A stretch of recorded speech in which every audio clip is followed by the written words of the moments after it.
He lives in the house just behind us, and that's where Debbie Reynolds had her stroke earlier today. They are plotting out how they want to tackle this fire. Coming to this side of the parking lot, I'm going to walk you to this end. We're going to show you some of the hot spots that are in the distance. There's still some dried blood covering part of the sidewalk. Police say they don't have any security video of a beating. Some of the drug smuggling tunnels that have been discovered here in the Otay Mesa area go very deep underground. It really is an institution in Southern California. They have them all throughout Orange County, San Diego, even Las Vegas. I'm going to show you what they're known for. This used to be his mobile home. The roof collapsed in. It's hard to even make out what this was. The gravel used to be white, now it's black. Over here, his truck, he also helped rebuild. Also, a total loss. It is wet, it is windy. Now we have some sleet coming down. It is won for most creative, having the best animation display, and obviously we can see why. We want to show you the guy who lives here and has been working on this. He's done this for 35 years. Reporting in Venice Beach, reporting in Anaheim, in San Bernardino, in Studio City, in Hollywood. Jennifer Kastner, CBS 2 News.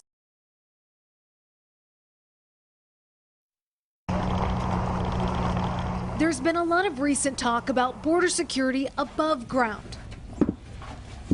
But underground, there's a threat that remains in the dark. Lots of sunshine right down to the beaches. We've taken a trip past San Diego to the border to examine the realities of a wall and the harsh terrain it may be built on. Now we're exploring a concern that's mostly out of sight. Just give the guys heads up when you're letting that thing go. It's self-retracting. We descend 70 feet into the Galvez Tunnel, once used to illegally move mass loads of cocaine and marijuana. A lot of effort goes in to working with this type of problem set. Agent Lance Lenore is one of the border tunnel rats. He's been inside more than 80 tunnels during his career. You start noticing similarities between tunnel from tunnel to tunnel. And certain people build tunnels certain ways, and you can pick up on that. So certain cartels have their own style, Cartels, own design. digging crews, freelancers, whatever. Some of the drug smuggling tunnels that have been discovered here in the Otay Mesa area go very deep underground, some of them as far down as 90 feet. And they can be highly sophisticated, like this one discovered last April. Outfitted with ventilation, a series of lights, and an elevator that could hold up to 10 people. It ran the length of 9 football fields. This tunnel, discovered the year before, had a rail system to move drugs. We go in, we map it out with precision to the point in there where we can actually drill and intercept at various points and fill the whole thing up with concrete. Concrete is what's typically used for remediation. Agents seal the portion of the tunnel that's in the U.S., but what happens to the tunnel on Mexico's side is out of these agents' control. We will immediately investigate that lead. Assistant Special Agent Juan Munoz is part of the Tunnel Task Force for U.S. Immigration and Customs Enforcement, or ICE. Does ICE have concerns that Mexico may not be doing proper remediation after tunnels are discovered? There's always concerns. But Agent Munoz says they maintain good communication with Mexican agents. Even so, the Associated Press has reported Mexican authorities don't have the money to completely fill their tunnels, allowing traffickers to simply dig new entry points to access the network of tunnels that run to the U.S. border. We've heard, based on the media, and those are concerns, that the tunnels sometimes are not remediated, and sometimes these individuals will probably use the same tunnels, or they would tunnel along the old tunnel. But those are cases that we investigate as well. We'll address that on a case by case. Human intelligence is the driving factor for discovering tunnels right now. Agents rely heavily on public tips for leads. Their ground penetration technology has never once discovered a tunnel. ICE has just started a new tunnel tip reward program, offering cash for good leads. The agency is also set to expand after President Trump signed an executive order to add thousands of new agents. But as enforcement here grows, so does the uncertainty over how Mexico will deal with its side of the problem deep underground. KCAL9's Jennifer Kastner is live in the South Lake area of Lake Isabella tonight with the very latest. Jennifer?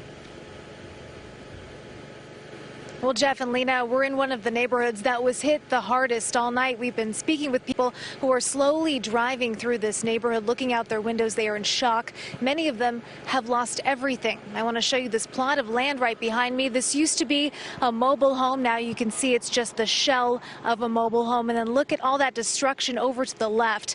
And I want to walk you over here to this car, the sedan that was completely charred, a total loss. Everywhere you look in this direction, in this neighborhood, it looks exactly like this. And as you said, at this point in time, this fire is only 5% contained. I've seen a lot of destruction, not like this. Darius Stevens returned to his family's home tonight, convinced it would now be rubble, but it survived. One of the only still standing in this mostly decimated Lake Isabella community. I just prayed to God to give me the strength to fight the fire to save my house. A for sale sign next to a now burned down house. Block after block, charred. This is just a few miles away from the Mountain Mesa spot where earlier 2 people were found dead inside a home. Crews spent the afternoon tackling the now 30,000-acre fire, but there's still barely any containment. Heat, steep and rugged terrain, and fierce winds are to blame. At last count, around 80 homes have burned to the ground. There's so many people on this block alone that I know that have lost their homes and lost everything. This is bad. And in addition to the 2 deaths, 3 firefighters have been injured. We're told they're only minor to moderate injuries. It was from smoke inhalation. Jeff and Lena. And Jennifer, what is the evacuation situation like now? Yeah, where are all these people going, Jennifer? Well, Kernville Elementary School is the primary evacuation center, and we're told there's about 125 people over there right now. About 9 communities like this one right behind me have been evacuated. Again, though, about 1,500 homes are still threatened at this time. KCAL9's Jennifer Kastner has more on that instant wedding that started on Instagram.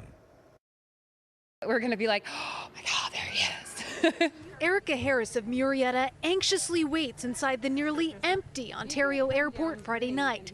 She's about to marry the man of her dreams, who she has never met in person. You don't drag your feet with real love. You leap into that like there's no tomorrow, and that's what we're doing. A year ago, she and Artie randomly connected over Instagram. Call it love at first click, but Artie lives in New York. #problem. So for months, their romance grew through original poetry along with videos. Speaks of love. I love you. Good night, baby. Artie then bought a one-way plane ticket, and the two plan to elope minutes after he lands. We've been patiently waiting for the past hour. Erica is getting very nervous, but we just got the call that Artie has landed, and any second he's going to come down that escalator. Baby, I love you. Travelers look on in anticipation. Then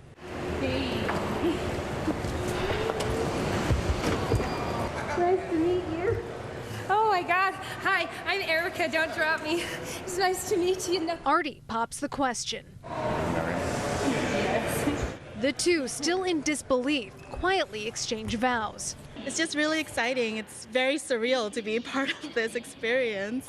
An Insta wedding, an Insta success. Their advice to all those love seekers out there: don't listen to your thoughts, don't listen to your head, follow your heart, follow your soul. So for anybody that doesn't believe in fairy tales anymore, who am I?